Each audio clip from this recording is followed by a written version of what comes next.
Good morning, good afternoon, good evening, wherever in the world you are. Thank you for being here with us. We are speaking to you from the unceded ancestral territory of Costme Walk and Southern Pomo, currently known as Sebastopol, California. And my name is Maurizio Benazzo. My name is Zaya Benazzo, and it's an honor for us to have this conversation, dispatches through the Rubble with Haidar Eid and Ashira Darwish as the last conversation of the year. Yeah. This feels like the most important conversation to have as we are closing the year. And just to give a context also of what's happening today, it's 2 years and 2 months since the genocide in Gaza started. U.S. has provided close to $22 billion billion dollars to Israel since October 7. And the so-called ceasefire agreement that was signed in October, since the beginning of the agreement, Israel has violated 738 times the agreement. Only one of the stipulations has been implemented. And Israel has bombarded 358 times Gaza since the agreement, since the ceasefire agreement, and killed close to 400 people. And only less than a third of the humanitarian aid is going actually into Gaza. Israel is continuing to move the so-called yellow line that nobody really sees where it is, and killing anyone who gets close to it, including children. So ceasefire, as Chris Hedges says, is really a way to rebrand the genocide at this point. We introduce Haidar. Yeah, let's introduce our Haidar. Pleasure to be with us. Thank you for being with us. Haidar, I'm going to read briefly a bio. Haidar Eid is an associate professor of post-colonial literature, a policy advisor with Al-Shabaka, and author of Countering the Nakba, One State for All. He's a refugee, academic, and activist. Haidar waves together nearly 2 decades of dispatches written from inside the Gaza Strip, spanning the devastating onslaughts of 2009, 2012, 2014, and the ongoing genocide that started, as we know, in 2023. And the opening song, when you welcome me, is also a song of Haidar. So he's also a musician, just like Ashira, and the name was On Your Own. Yeah. And should we introduce Ashira? Yes. Well, so we leave the space for the two of you. And Ashira will be the host for the conversation. And many of you, of course, know Ashira from Where Olive Trees Weep. So Ashira Darwish is a former BBC journalist and human rights researcher in Palestine for Amnesty International and Human Rights Watch. And she's the co-founder of Catharsis Holistic Healing, a trauma therapy project rooted in Sufi active meditation and ancestral wisdom. Shaped by her own recovery from a severe spinal injury, her work bridges healing, resilience, and justice. And as I said, you know her from Where Olive Trees Weep, the movie we did together, Ashira. And we have also Yassin with us, who will be coming in and out of the conversation as well. And Yassin is Ashira's son. And she will tell us more about... He will introduce himself for sure. When it's time. So welcome, Ashira. And Ashira will be leading the conversation with Haidar on his new book. So Ashira, welcome. Welcome, Haidar. And we'll be in the background. Just call us if you need us for anything. Thank you, Zaya. Thank you, Maurizio, for all the work that you've been doing and activism that's true to what we really need from activists, to speak at a time when no one else is speaking, and to speak at a time when there is a price to pay if you speak. And even though you come from the world of spirituality, you took no you didn't hesitate for a second to stand up for justice. You didn't hesitate for a minute to speak up about what is happening in Palestine. And you kept speaking about Palestine throughout this whole genocide. And you're ending this year with this conversation. And this means a lot to us to have people who are supporting, standing, elevating Palestinian voices. So thank you for raising our voices, and thank you for bringing Haidar to this conversation. It's an honor to be with you here, and it's an honor to talk to you, Haidar, and to hear your song, and to also listen to what you have to say. And people need to listen to what people from Gaza have to say right now. So I'm just going to start with asking you a question about how you feel right now. Where are you speaking to us from, and how are you feeling 2 years and 2 months into the genocide? If you can tell us also where your family is, so we understand also how this conversation can impact you and these questions. Thank you so much. Thank you, Ashira. Can you hear me just before I start? I just want to, yeah, you can hear me. All right. Thank you so much. I really appreciate it. And I would like also to thank the organizers, Zaya, Maurizio, Lisa, and yourself, Ashira, for giving me this opportunity. I'm speaking to you from Johannesburg, South Africa, in fact. I've been living in South Africa for the last 2 years. In fact, I spent the first 2 months of the genocide in Gaza.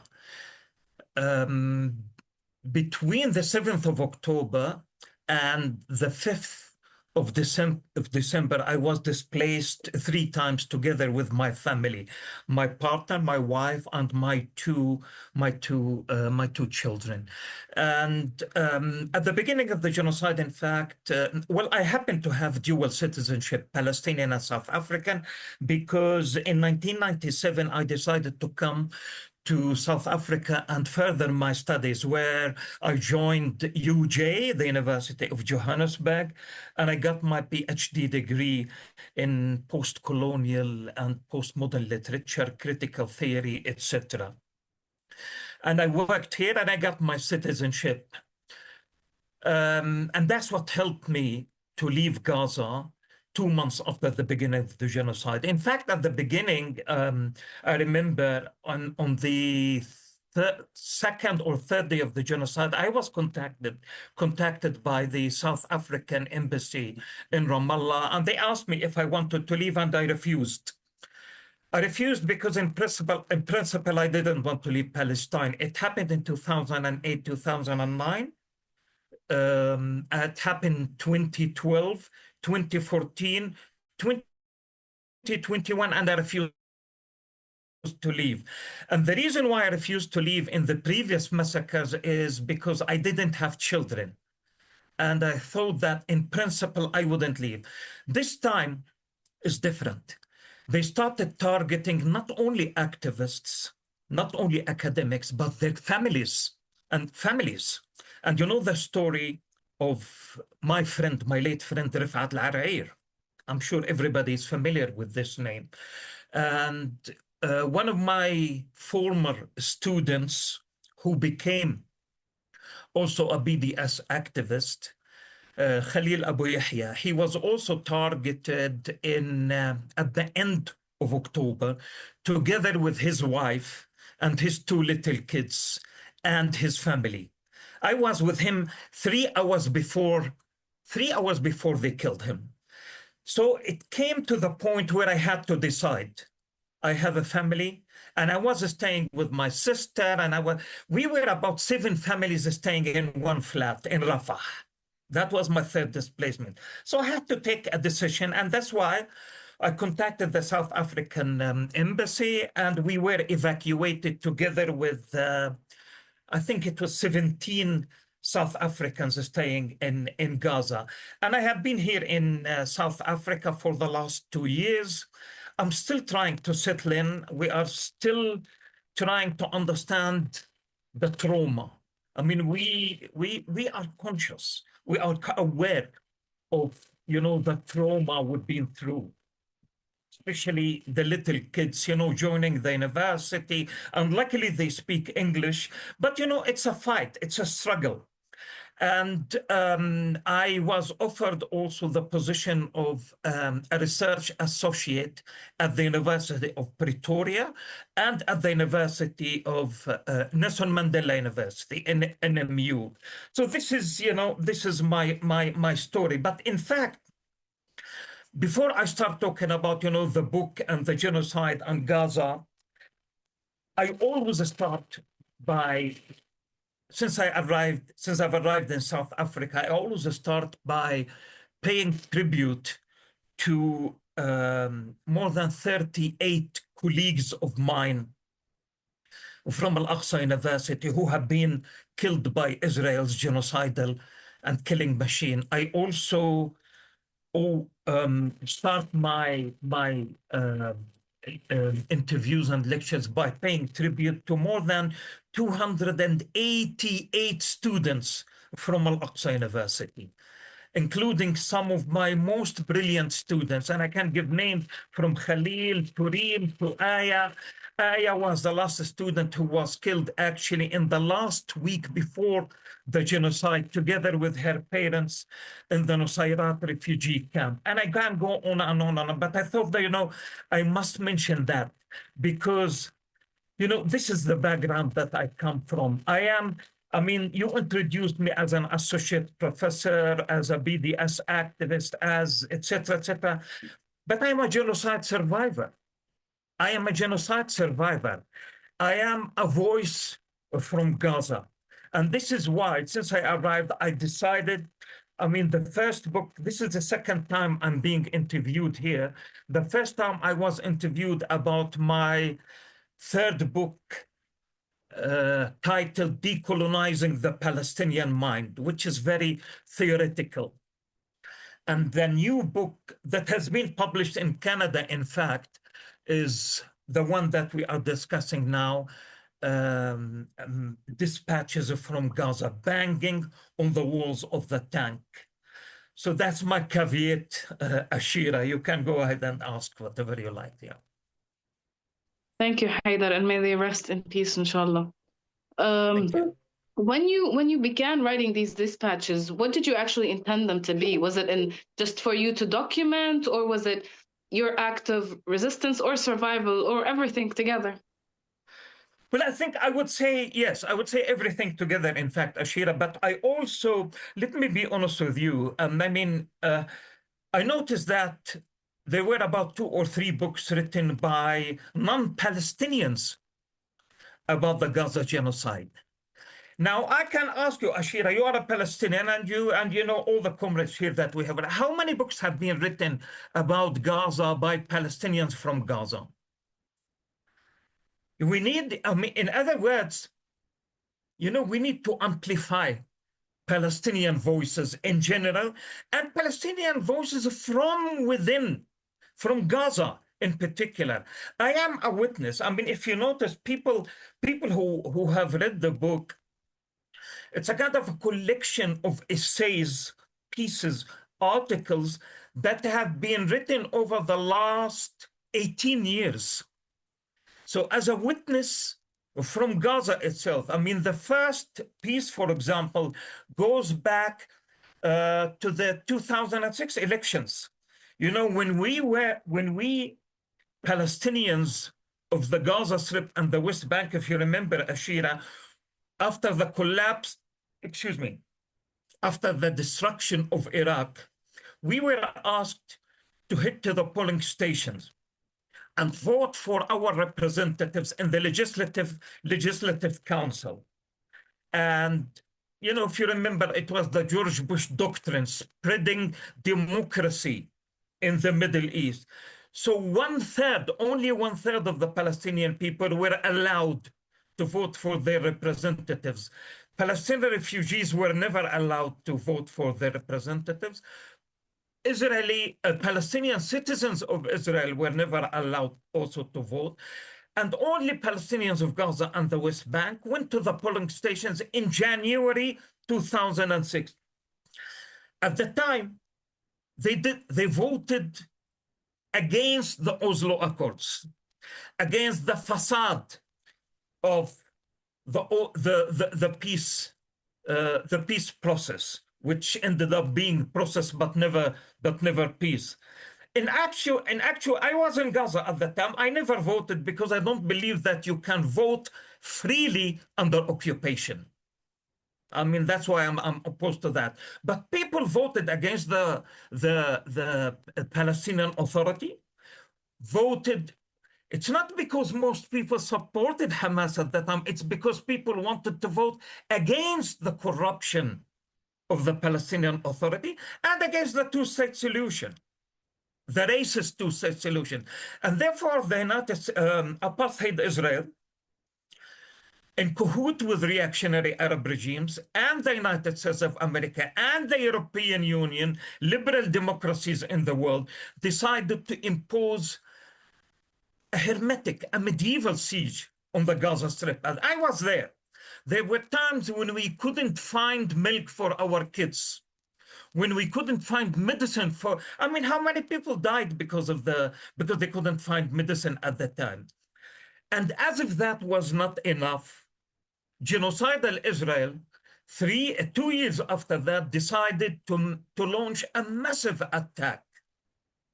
Cast lead, if you remember, 2008, 2009, killing more than 1,400 people within 18 days only.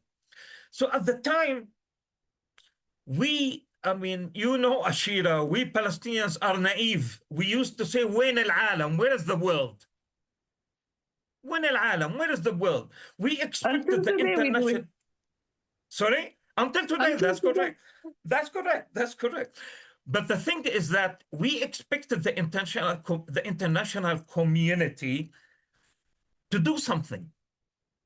At least to force Israel to stop its, at the time I called it genocide at the time. And people said, you are exaggerating. And for 18 days, and as if that was not enough, the same thing happened again in 2012 for 1 week. And I remember very well because, I lost comrades, I lost brothers. I mean, I can tell you, in the last genocide, I myself, from my direct family, cousins, I've lost exactly 54 cousins. 54. And I mean, whole families have been wiped out. But the thing is that there was like a prelude, as Richard Ford called it at that time. He said the siege was a prelude to genocide. That was back in 2006, 2007. The same thing happened 2014. For 51 days, killing more than 2,400 people, including 634 children. The Great March of Return. And I have been a witness. I witnessed all these massacres. I joined the Great March of Return. I lost relatives, comrades, and friends. And I thought, when I arrived in South Africa, that I should contribute as a witness and as an academic, because I thought that this is my responsibility. I don't like to call myself an intellectual, but as somebody with education, I thought that it is my responsibility to contribute to what Edward Said called Palestinian narrative, a permission to narrate, one of my favorite pieces of Edward Said. And this is the reason why I decided to come up with that book, Ashira. Yeah, and I think it's very important to write as Palestinians our own narrative and our story. But most of the people who write about this genocide and most of the reporting is as if it started today or it started on October 7th. And I feel that when I use the term genocide, I always say the continuation of the genocide, because it started in 1948 and it's an escalation of this genocide. And part of the way that you write and document this is it shows that this did not start in one event. And as you rightfully said, the blockade and the onslaught that it's as if they kind of built up for this, and they test how people's reactions would be, how the world reacted in 2014, 2012, and it continues. Do you feel that this writing actually also it's an act of remembering, or it's also a documentation for people. It's a documentation of how this genocide has been throughout our years as Palestinians. And it's also a document to be used for those who seem to forget, and we are forgotten. And it seems like history is just, changing, and they own the narrative. Yeah. Well, thank you for asking this question, because this is the essence of our experience. Ghassan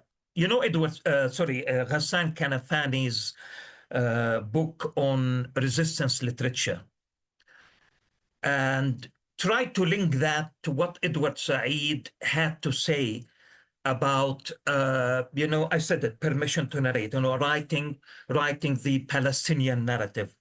I think Ghassan Kanafani managed in a way to start the process of narrating the Palestinian narrative, the Palestinian story. He managed, and this is the reason, if you ask me personally, I believe that the Israelis decided to assassinate Ghassan Kanafani because he managed to capture the quintessential Palestinian experience. And this is how the whole story started. Ghassan Kanafani was the first one to start with, if you remember, Men in the Sun, All That Is Left to You, Returning to Haifa, etc., in the form of fictions. Reality reflected in Ghassan Kanafani's fictions.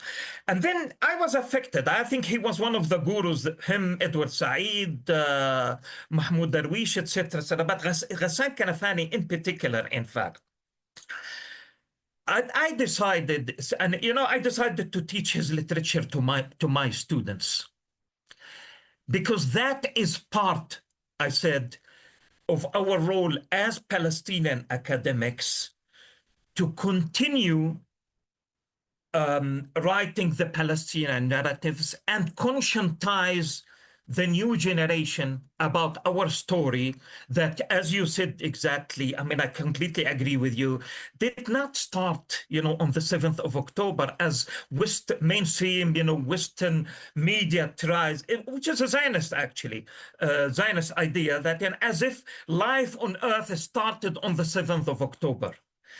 Completely ignoring the historical context. So what happened in 1967? What happened in 1948? What happened in the 20th century and late 19th century? So we have to take, in order to understand what is happening in Gaza right now, you need to go back there. But I want to go back to the term genocide that you used, which I take as the theme of the Palestinian narrative. The word Nakba, why do we, of course, the direct translation, the closest translation to the word Nakba is catastrophe. But you and I, being Arabic speakers, we know that catastrophe doesn't exactly tell the essence of the word itself, of the Nakba. We know very well. The same thing when it comes to the genocide, Ashira.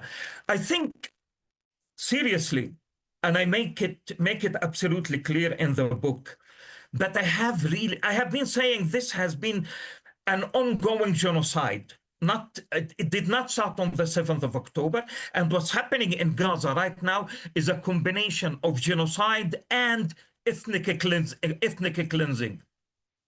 And I think, and without using emotive language, and I'm trying to avoid being emotional.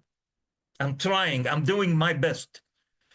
But I think it's extremely difficult to find an appropriate word that can describe and encompass, in a way, the horror of what is happening in Gaza right now, other than shar mutlaq, absolute evil. And I'm using the word in Arabic because I know we have Arabic-speaking people listening to us, and they would understand what I mean. Shar, it's evil, pure evil. It's the kind of evil that is devoid of even the most minimal restrictions and deterrence which, however superficial, I think, sometimes succeed in curbing the savage evil that lurks beneath the surface and limiting its manifestations. I swear, what I saw with my own eyes, the number of people, I have lost count, seriously, personally, I have lost count of the number of the people I have lost over the last 2 years. And therefore, this is a different kind of evil, devoid of all frameworks and explanations that justify and rationalize its consequences and find excuses for it after it happens. Look, you've been following them. Israeli political and military leaders have made it absolutely clear, have deliberately unleashed a genocidal war to wreak havoc on Gaza. And this is why, and I have been trying to avoid, but I know that you wanted to ask me this question about figures. I was checking the latest figure today. And since October the 7th, and the figure that I have is more than 71,000 people. In the last 40 hours, notice we're talking about ceasefire. In the last 48 hours, and I've just received the news, 29 people have been killed. 29 people. Now, if you look at these figures, these are the numbers of the people whose names the Ministry of Health has. So what about the people whose names have not been registered? I was looking at a report by Harvard University, and that came out in June last year. And the figure is shocking. 377,000 people. And what's the population of Gaza? 2.4 million people. If you look at the percentage, I think it's like America losing about 22 or 24 million within 2 years. It's like South Africa losing about 4 million people within 2 years. So let that sink in. And therefore, I think these people whom we have lost, Ashira, have stories to tell. And I think it's incumbent on us, people who can talk, who can write, who can express as much as we can their stories. That's very important. And when you talk about these numbers, I also get so angry about people reducing us to numbers. And how do you think we can protect the dignity of people in Gaza when they are, at the end of the day, reduced to numbers? We keep talking so that the world can see. Notice there's 10,000 Palestinian children who are killed, but yet we don't talk about the stories of the children who survived. And I was recently in Belgium to meet and work on a retreat for families who were evacuated from Gaza and are there.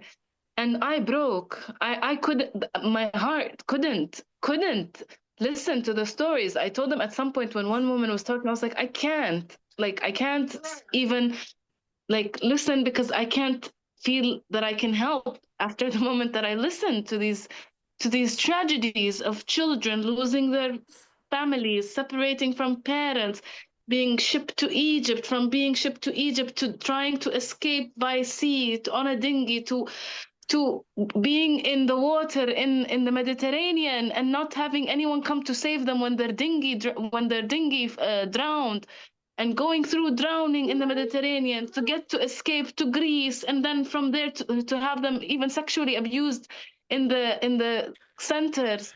It's how can we protect all these stories? There's so many stories. And when we are outside, we try to explain it to people and we take the numbers. How do we protect the dignity? How can we protect people's dignity in this case? Well, I think, again, another important question, and It has been bothering me. It's not only me. I think every single Palestinian, every freedom-loving person wants to know the answer to that question. But I think, before trying to answer that question, and I think by telling these stories, we are trying to do that. But before that, we need to understand, the other side. I mean, why Israel, is a Zionist state. Israel is a settler colonial apartheid state. But it has moved also into fascism. And I think, we need to understand that, and not according to, this is not my opinion, according to recently published polls, the majority of Israelis support the ethnic cleansing and annihilation of the Palestinians. So in other words, the question is, why do most, or rather, how have those millions of Israelis, how have they been persuaded, convinced, brainwashed to support the killing of Palestinian children, innocent Palestinians? There are dozens, even, hundreds, if not thousands of statements and recordings available on social media, and available on Israel media, in which Israeli politicians, journalists, ordinary citizens call for the flattening of Gaza, its transformation into a parking lot. How many times we've heard, there are no innocents in Gaza. The expulsion of the residents of Gaza. I've heard an Israeli minister calling for the use of nuclear weapons.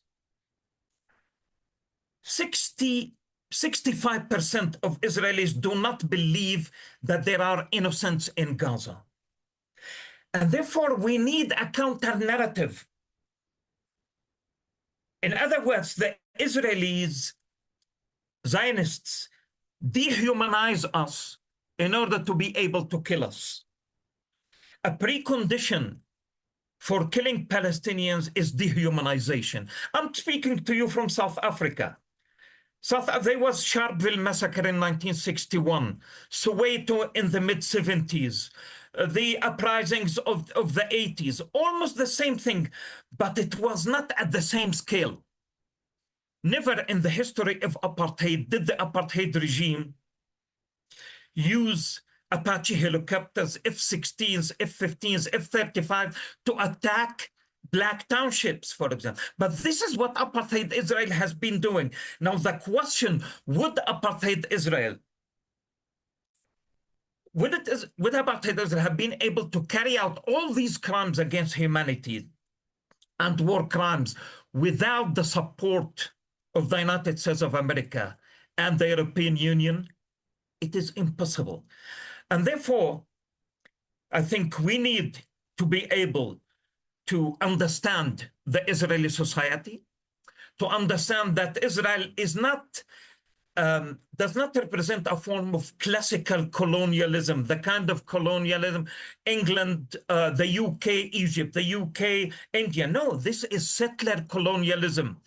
Almost all settler colonialism relied heavily on what Patrick Wolf called the elimination, or rather the annihilation of the natives. How do you eliminate the natives? Killing them. America, the Americas, Australia, New Zealand, kill the brute, kill the savage brute, the savage natives, the indigenous population.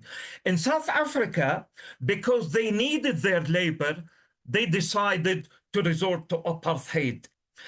But the point is, wherever you have colonialism, I think it was Michel Foucault who said, wherever you have power, you have resistance. And in Palestine, there is resistance. So in Gaza, there is resistance. What is needed right now? We made it absolutely clear. I am a member of the BDS movement. I am a member of PACB, the Palestinian Campaign for the Academic and Cultural Boycott of Israel. Palestinian society issued a call in 2005, modeled on the South African BDS call. We called on the international community to boycott apartheid Israel until it complies with international law. Forget about one state, two states, etc. And I will talk about political solutions. But as Palestinian civil society, we called for the implementation of international law, the withdrawal of Israel from the occupied territories, 1967, return of all Palestinian refugees and compensation in accordance with the United Nations Resolution 194, and end of apartheid. Now, what is wrong with that? And because the international community refused to heed our call, apartheid Israel understood that it could come back to Gaza, carry out an unprecedented genocide, and get away with full impunity.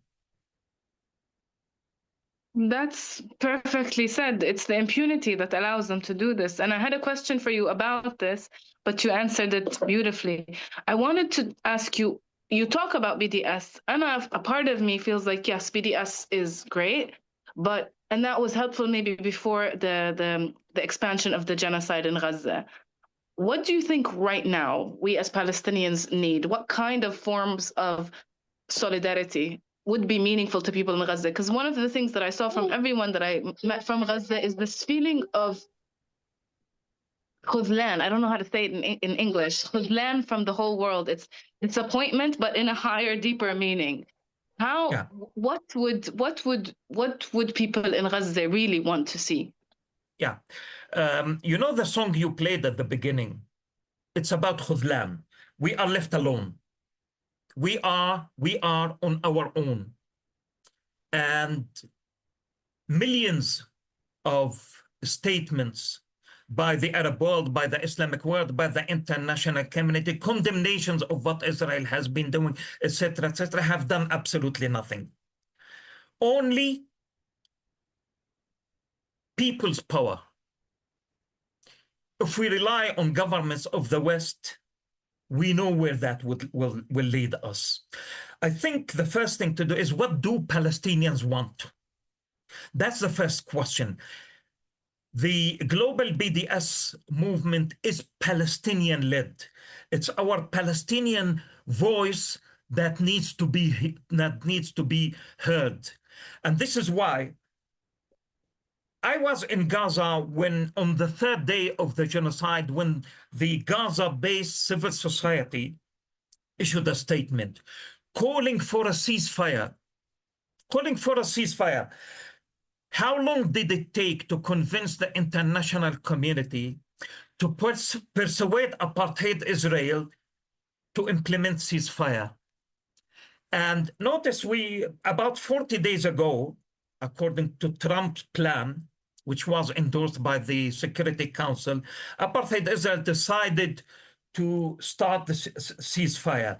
And since then, more than 414 people have been killed. In other words, what we need is a grassroots movement, which is spreading everywhere, by the way, on the streets of Spain. I'm speaking to you from South Africa.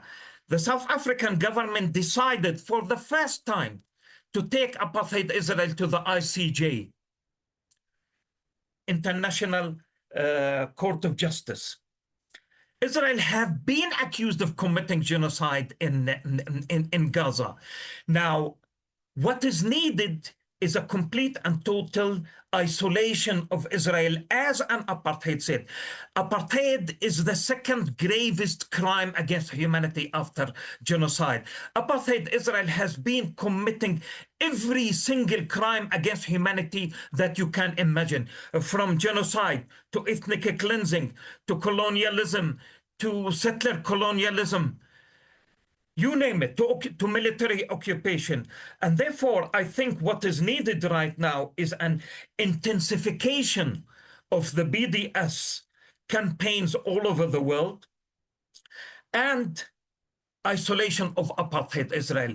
People need to understand that there is a huge imbalance. You don't have two equal sides here. You don't have, I mean, there is no equality, no equity between the colonizer and the colonized, the oppressor and the oppressed in Palestine. And therefore, we need the support of the international community because there is a huge power imbalance between the colonizer and the colonized. Apartheid Israel has one of the strongest armies in the world, an army that is equipped with F-16, F-15, F-35, Merkava tanks. Israel is the only state in the Middle East that has nuclear heads, more than 250 nuclear heads. What do the Palestinian people have? Absolutely nothing. Our bodies and stones. And therefore, if we don't have the intervention of the international community on our side, take apartheid South Africa as an example. There was a huge power imbalance between the apartheid regime, white supremacy, and the blacks of South Africa. And therefore, a handful of ANC activists decided in the late 50s, 1958 or 59, to come together in London, and they decided to issue a statement calling on the international community to boycott the apartheid regime of South Africa, divest from it, divest from international companies benefiting from the oppression of the Black community in South Africa, and impose sanctions against it. How long did it take the international community to heed the call made by the oppressed Blacks of South Africa? More than 30 years. If you remember, Ashira, and everybody, my age would remember, Margaret Thatcher, 1985, called Nelson Mandela a terrorist. Ronald Reagan, 1986, called the ANC a terrorist organization. 1990, Nelson Mandela was released. 1994, Nelson Mandela became the first Black president of multiracial South Africa. So the question is, what happened to convince the governments of the West that supported the apartheid regime to boycott it? That's the lesson that we've learned from South Africa: boycott and total isolation.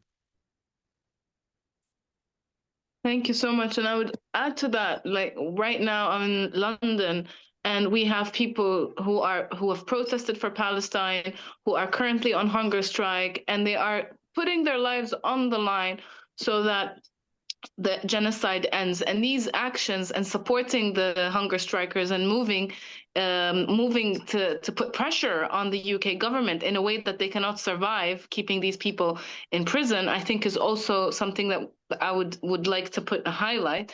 And I want to take it also to your book, because supporting the Palestinians means also reading our narrative, sharing our narrative, having spaces where your voice and the voices of people from Gaza can be heard, can be elevated. And I hope that people would buy the book, would share the book. It would be a Christmas gift. It would be a gift for anyone who does not know, to hear the voices of Palestinians, to read and to see and support and to understand what it means to be a Palestinian, because what it means to be a Palestinian living in Gaza, because it's very specific to that. And with that, can you tell us, your title, Banging on the Walls of the Tank, is very visceral. What is the tank today? That's taken from one of Ghassan Kanafani's novels, Men in the Sun. The novel itself ends with this sentence, banging on the walls of the tank. It's the story of 3 Palestinians who tried to be smuggled from Iraq into Kuwait, and they are led by another Palestinian driver who wants to smuggle them, asks them to hide in the tank that he's driving between Iraq and Kuwait. And on the borders between Iraq and Kuwait, they die, they suffocate. And then this driver asked this question: why didn't you bang on the walls of the tank. And there are two interpretations. The first interpretation, they were so cowardly that they were scared. They didn't want to bang on the walls of the tank because they were scared that they would be discovered by the border guards. The second interpretation, which I tend actually to endorse, is that in fact they did bang on the walls of the tank, but nobody heard them. The world is deaf. And I think Gaza is the tank. Gaza, as I said at the beginning, Ashira, has been banging on the walls of the tank. I told you in 2006, actually, people went to the polling stations and they voted. In Gaza, we tried everything, every possible pillar of struggle you can imagine. You know, in South Africa, I always say the South Africans, you know, my comrade, my friend Ronnie Kasrils, who was the leader of the military cadre of the South African Communist Party and the ANC, he told me they relied here in South Africa on what they called 4 pillars of struggle. Armed struggle, the armed struggle, political underground, mass mobilization, and BDS and international support. We have tried every tool you can imagine to resist Israel. And the outcome is absolutely nothing. Nothing. The world refuses to hear our call for all the reasons you know. And this is why I'm saying Gaza has been banging, all of Palestine, in fact, but Gaza in particular, because Gaza, in the words of the Secretary General of the United Nations, has been turned into a graveyard. A graveyard. We've been banging on the walls of the tank, but then what is the reaction of the international community? They call on both sides, you know, or rather they blame both sides, the oppressor and the oppressed, the colonizer and the colonized, the Israelis and the Palestinians. And therefore I decided to give it that title, you know, banging on the walls of the tank, expecting the international community to heed our call. And what is our call? It's a call for our freedom, for the international community to isolate Israel until it implements international law, United Nations resolutions. And again, I am not saying one state, two states. Later on, if you like to talk about, you know, political solutions, because I really think that we seriously need to abandon the racist two-state solution. The two-state solution, for more than one reason. Reason number one, because it is impossible to have an independent Palestinian state in the Gaza Strip and the West Bank, because Israel has made it impossible by expanding the existing settlements now. I mean, if you remember, Ashira, in 1993, when the Oslo Accords were signed between the PLO, the Palestine Liberation Organization, and Israel, the number of settlers in the West Bank and Gaza at that time was 193,000. The number of settlers in the West Bank alone now, you live there and you know that, has reached to more than 800,000. And we are not talking about, you know, a post here and a post there. We're talking about towns. I mean, settlements, you know, you know better because you live there. I haven't been allowed to visit the West Bank since 1989, by the way. So I have, and then Israel decided to erect a monstrous wall, slicing the West Bank. So where would the Palestinian establish their own state? And therefore, I think we need a paradigm shift. So we need to bang on the walls of the tank. That's amazing. And the book of Ghassan Kanafani it also affected my whole life, that you have to always bang on the wall. It was the lesson. Absolutely. And just as that, your book is also a wake-up call to writers, academics, of what they can do in order to support and to carry on what is happening in Palestine. What is the one message you hope survives long after this book and after the rubble is cleared? I'm sorry, you broke up for a second and I didn't get the question. Sorry. What is the I message you wanted said? to ask you, what is the one message that you hope survives long after this book and the rubble is cleared from Gaza? I think, you're talking about banging on the walls of the tank, right? Not the, oh, yeah, yes. Yeah. I think it's, people need to understand that it's both personal and political. I mean, as you notice, dispatch is my testimony of being a Palestinian refugee residing in Gaza. Mainstream human rights organizations, B'Tselem, Israel's mainstream human rights, B'Tselem, Amnesty International, Human Rights Watch, they called Gaza, after 2007, the largest open air prison on earth. Of course, now I call it an extermination camp.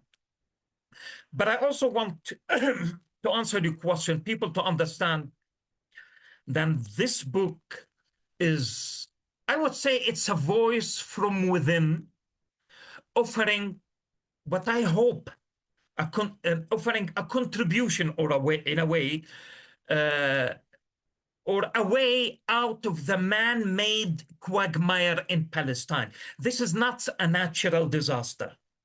What is happening is a man-made disaster created by genocidal Israel. Now, my decision to put together in a single book the articles, as I said to you, articles, essays, op-eds that I have written and published during the Israeli onslaughts on Gaza since 2008 and since the beginning of the blockade, it's a conscious decision because I wanted to contribute to the writing of the Palestinian narrative. As I said, following Edward Said, Ghassan Kanafani, and I'm conscious. I mean, the book itself has been affected by the works of the likes of Steve Biko, the late South African fighter and founder of the Black Consciousness Movement, Frantz Fanon.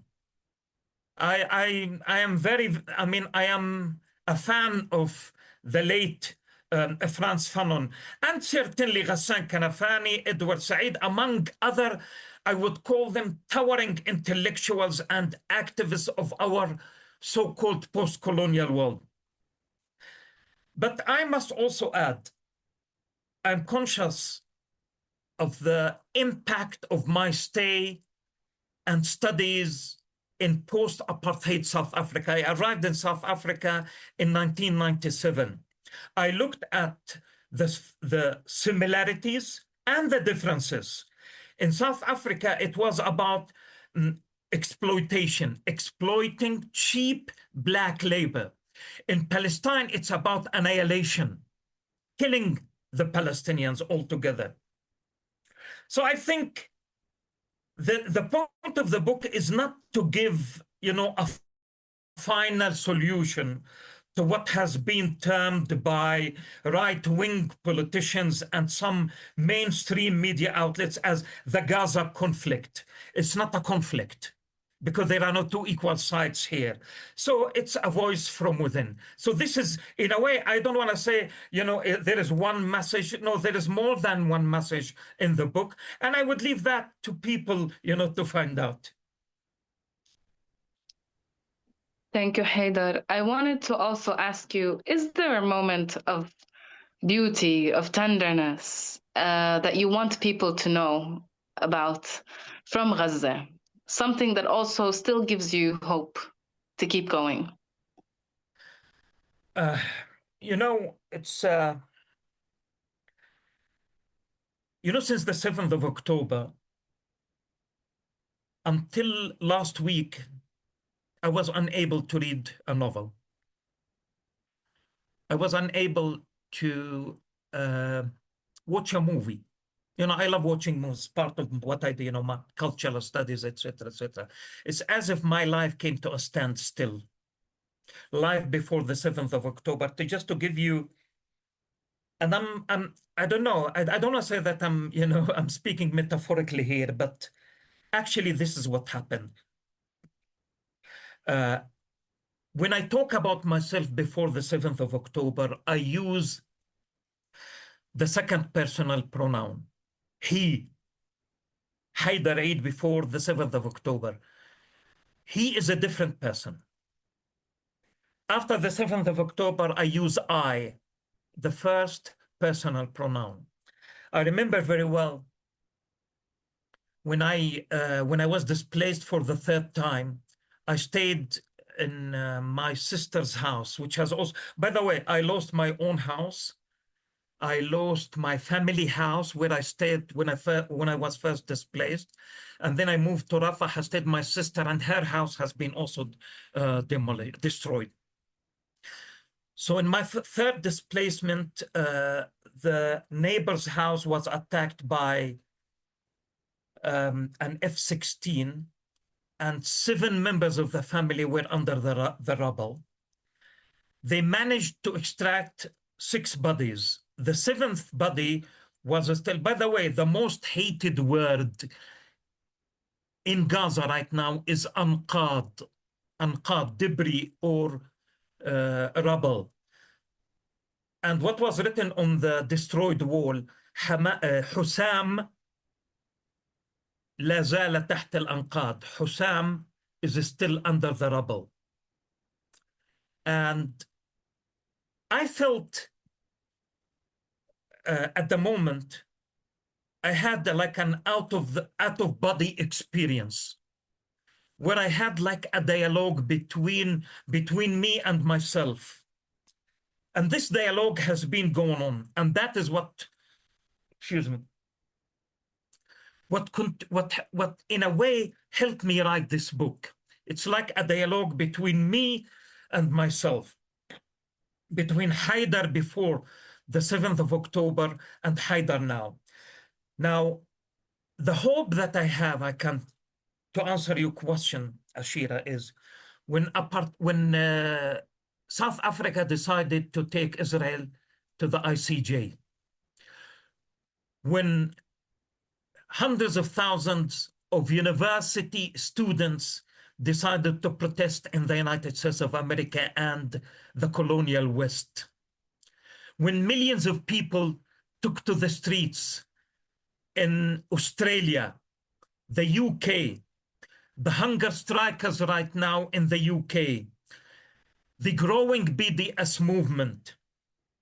And this is why, I mean, you introduced me also as a singer, and the song you played at the beginning of this interview was the last song I recorded in Gaza before the genocide. And it was impossible for me to record a song until last month. And this is when I started feeling personally, of course, having that, and decided to record a song here in South Africa. The first and only song to be recorded in South Africa. I think there is a shift in the narrative globally on our side. And I also think there is, I would say, there is a historic rupture. I mean, 7th of October created a historic rupture. And the question is, what can thought leaders, diplomats, activists, policymakers, and scholars play in shaping a just and equitable future? We are talking about the Gaza moment. Last week, I had a meeting in Cape Town, which is a 2-hour flight from Joburg, with the leaders of the Hague Group. And I can tell you, the Hague Group, the formation of the Hague Group has given me, us Palestinians, that there is hope, exactly like the moment of the Bandung Conference in the 50s and the formation of the non-aligned movement. I think there is a clear schism right now between the North and the South. And this is what gives me, not only us Palestinians, and I think the people of the South hope, because the South, if the peoples of the South do not move, the South will become Gaza. Gaza is a microcosm for what will happen to the peoples of the South. Thank you so much. That also gives me hope. And I'm looking forward to hearing your song, and I'm looking forward to more songs from you, that hopefully these I hope that your book, your words, as well as your songs are just as they can protect our people from erasure, just like our olive trees protect our soil. So thank you so much for what you're doing. And I'm just going to move it now to the Q&A so we can give people an answer. Okay, just one point before you go. I don't take questions from Zionists. I mean, I wouldn't answer any question from Zionists. Huh? Thank you for saying that. I would not also like to speak to them. Yeah.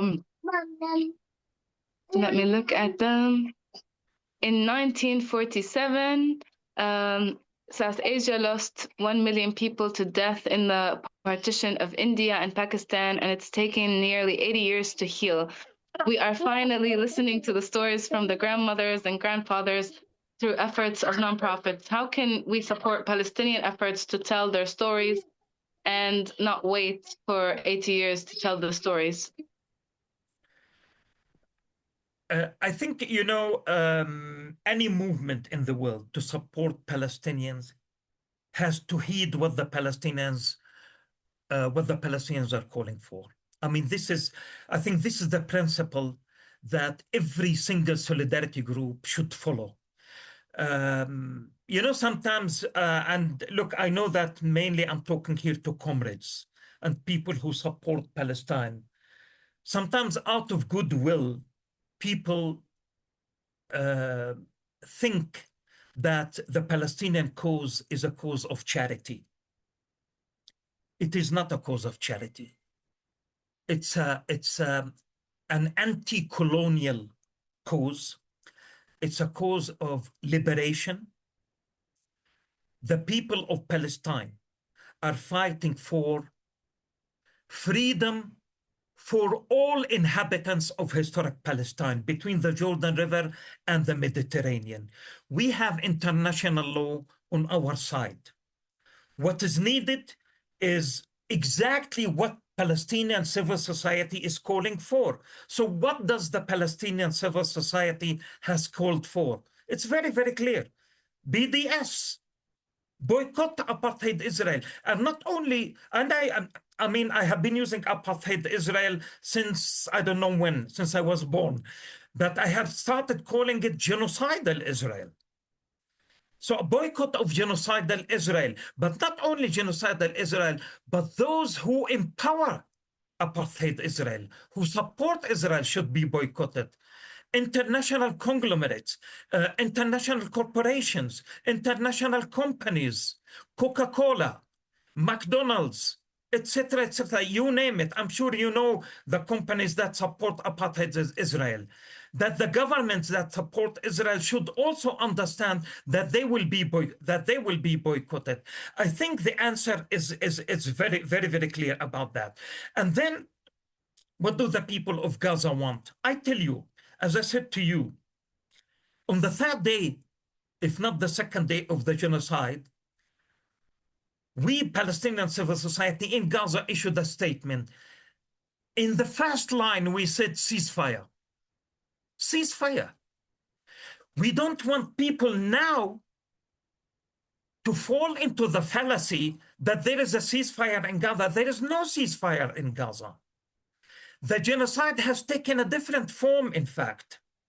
As I said to you, I am told that there is a ceasefire for the last 40 days in Gaza, but I'm also told that we have lost, excuse me, and I gave you the numbers.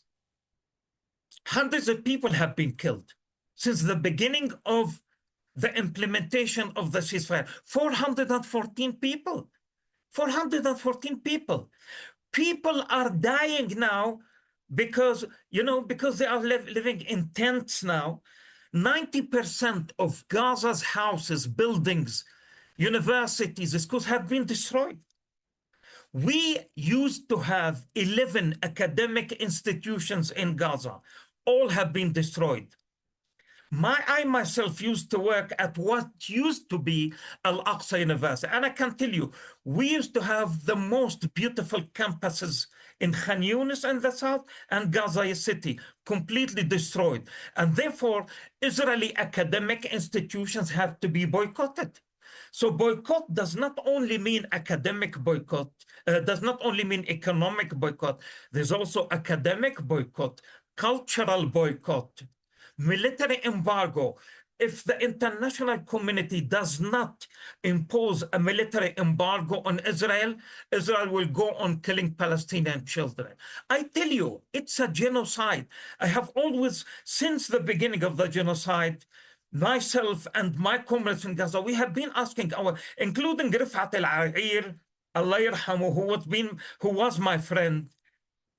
And because of his writings, they decided to kill him and kill his family, and then go after his daughter 1 week after they had killed him. Why? Because Rifat was contributing to the writing of the Palestinian narrative. What did Rifat want? What do I want? I want the international community, my colleagues, if you are an academic working for a university, make sure that your university, your colleagues do not have any kind of academic cooperation with Israel's academic institutions, because it's not that they are only complicit, they have been contributing directly to Israel's crimes in the West Bank and Gaza. So this is what we want. Thank you so much. I see two questions that are kind of linked with each other. And how does a person find spiritual wholeness when their identity is so divided between the place they inhabit and the land they are barred from entering? And also, if you can tell us about your divine guidance for our spiritual strength when everything is bleak and no one cares about the law. In fact, you are talking to a secular person. I mean, I need to, yeah, but yeah. And because I'm secular, I must make it clear. But with all respect, of course, no, to all opinions. But the question of fragmented identity, and I think I would strongly recommend 2 books to answer that question. The first book is Returning to Haifa by Ghassan Kanafani. If, since a Palestinian is asking this question, Returning to Haifa, a fantastic novel. I'm sure Ashira knows what I'm talking about, Eid ila Haifa, which discusses the issue of fragmented identity, etc.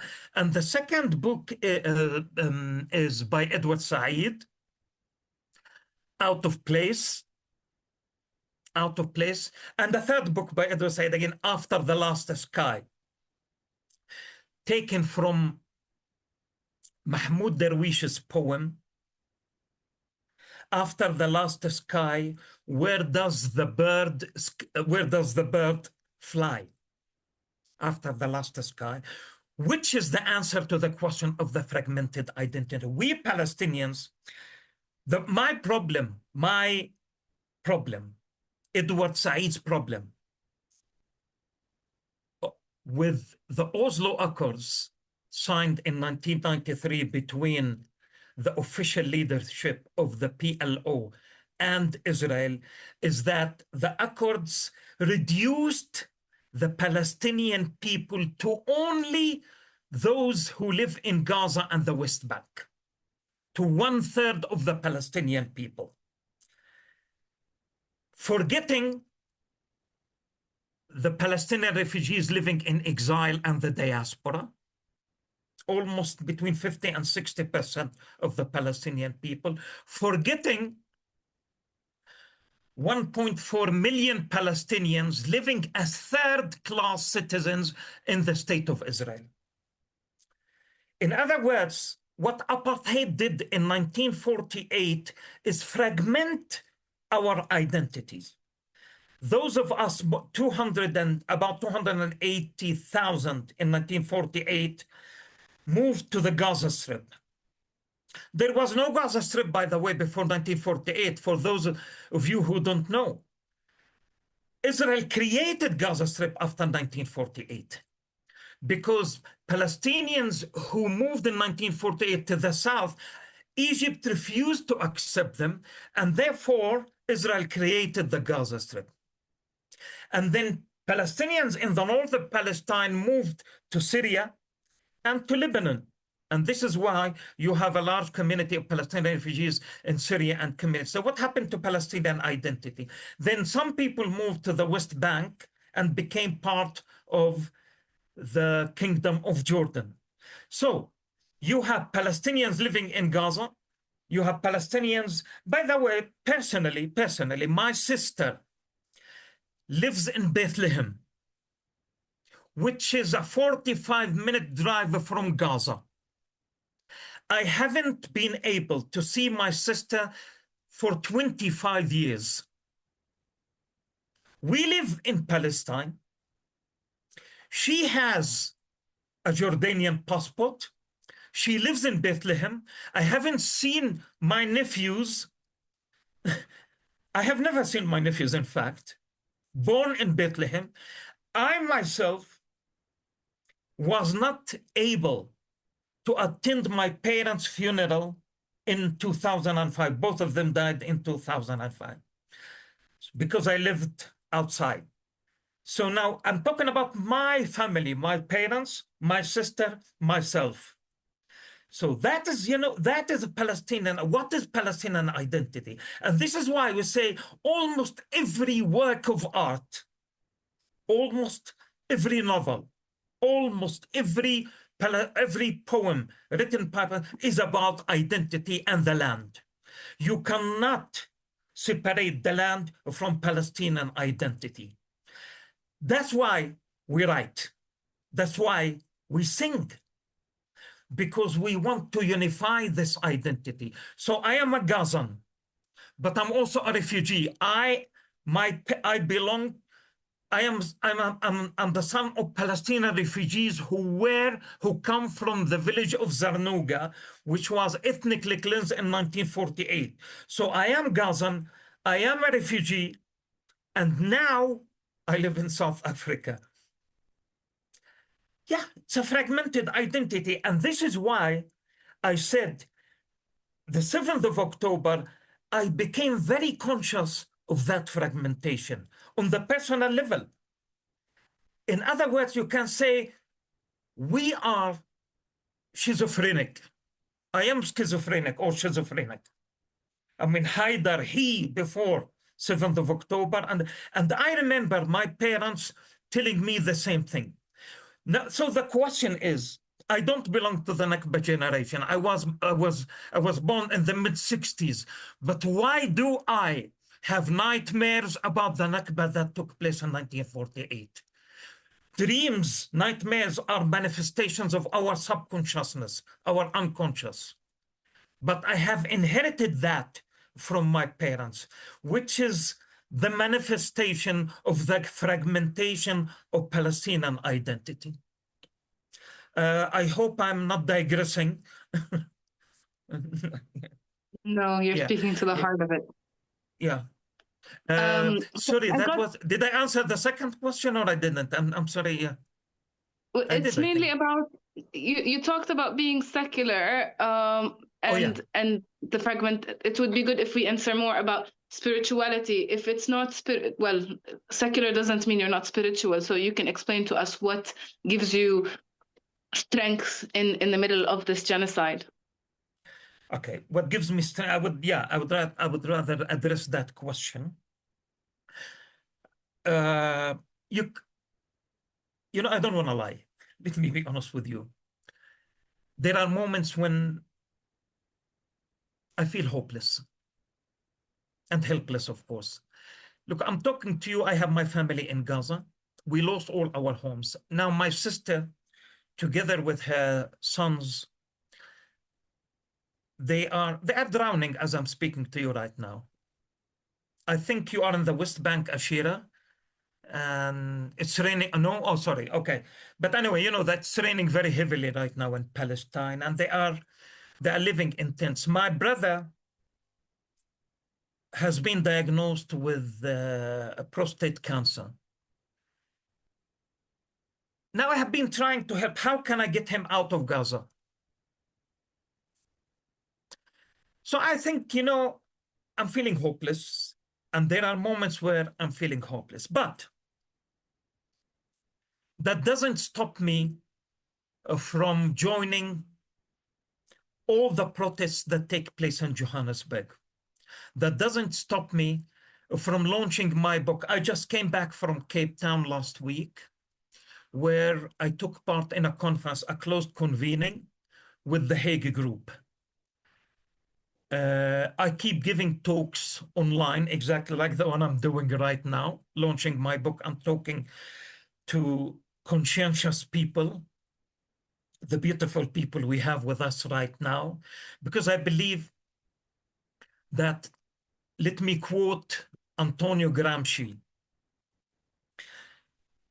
this is time, you know, the concept he used is interregnum. It's a time of monsters. Antonio Gramsci called in the Second World a time of monsters. I can see with my own eye that interregnum, that the old is dying. It's because I've studied history, because I've studied literature, and I can see that Israel is at the height of its strength. But that is the beginning of the end of settler colonialism in Palestine. And that's what gives me hope. What gives me hope is that I believe the blood of my friend, the late Dr. Adnan al-Bursh, who was the head of the orthopedic department at the Shifa Hospital, who was arrested. And I was with him on the phone before they arrested him, took him to Dayton prison, where 3 soldiers raped him to death. Raped him to, literally using their machine guns. That Adnan al-Bursh's blood is not in vain. That Khalil Abu Yahya, my close comrade and former student, who was with me on the phone 3 hours before they killed him, that he did not die in vain, together with Tasneem, his wife, who was also my former student. And I can't go on and on and on. You can't tell me that all these people have died in vain. And that's where I have hope. Because I look at Algeria, I look at Vietnam, I look at South Africa, and I listen to what the anti-apartheid comrades tell me, and I understand that this is the beginning of the end of apartheid Israel as a settler colony.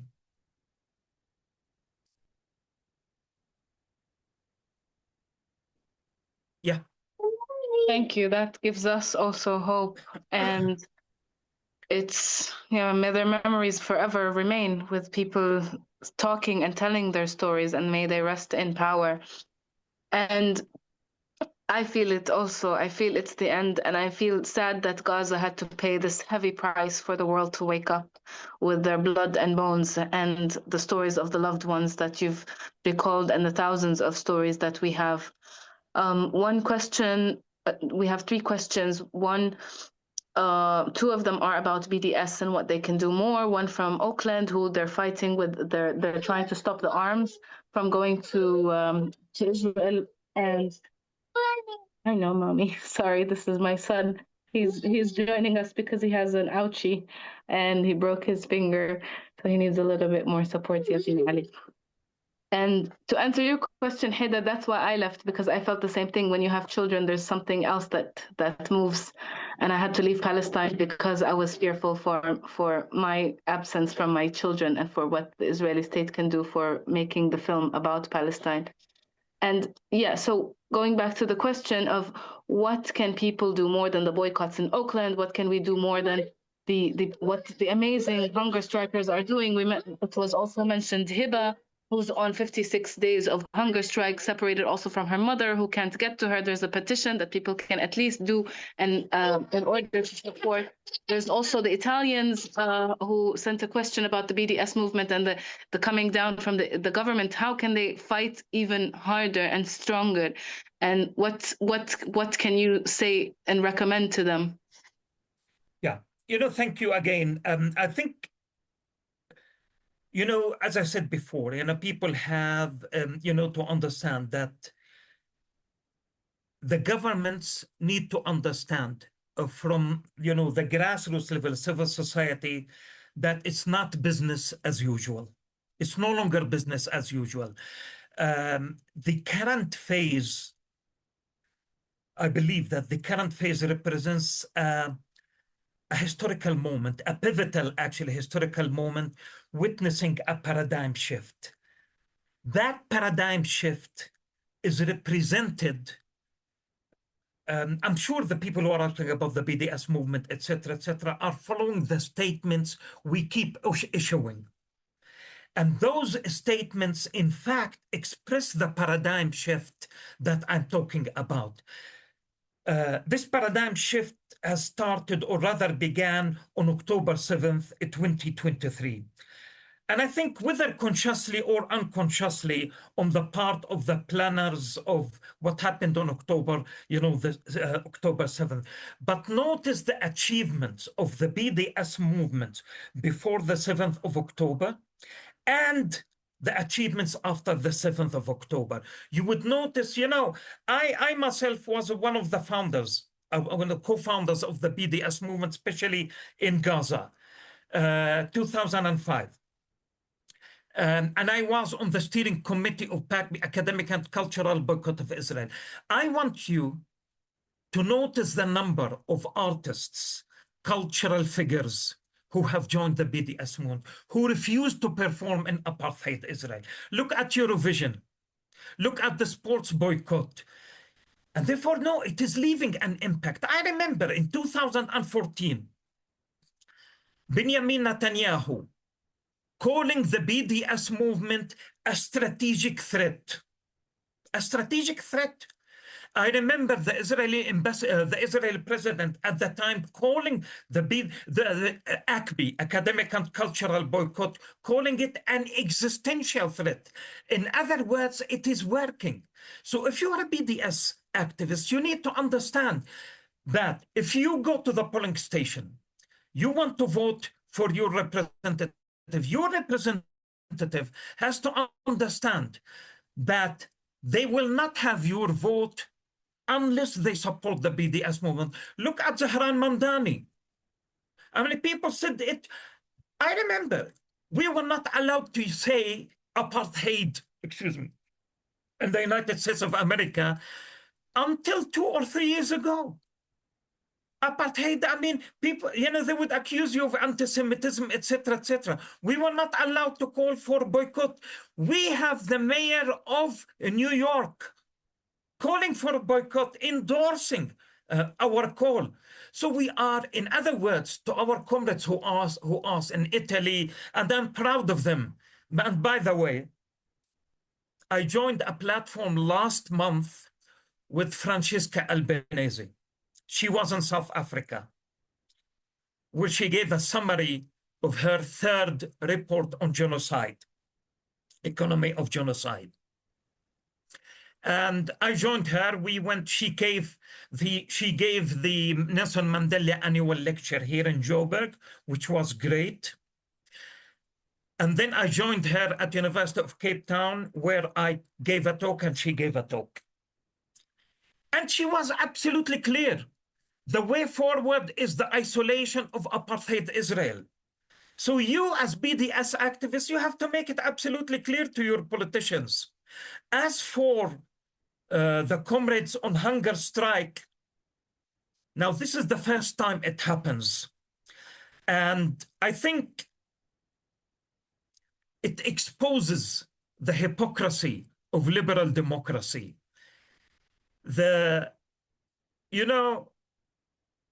I think trust in Western-dominated institution has been eroding. And therefore, I think the way forward, to answer the question directly, I think there is an urgency of forging South-South collaborations, amplifying global South narratives. And this will also give strength and support for solidarity and BDS movements in the West. For the hunger strikers, they have all our support, by the way. It is a moment, again, we are witnessing a paradigm shift. You know, when you live a historical paradigm shift, maybe people don't feel it. Later on, you become conscious of it because it becomes part of history. And we are agents of change. The BDS activists are agents of change. And don't stop, don't fall for the big lie that we have a ceasefire in Gaza. There is still an ongoing genocide. Children are being killed. People are starving to death in Gaza. We need to understand that. I'm losing my voice, Ashira. Yeah. Thank you so much. And for all this, I would like to add about the hunger strikers that we have the example of Sheikh Haidar Adnan, who was assassinated on hunger strike. And this has been a method that the Palestinians have used in the fight of liberation.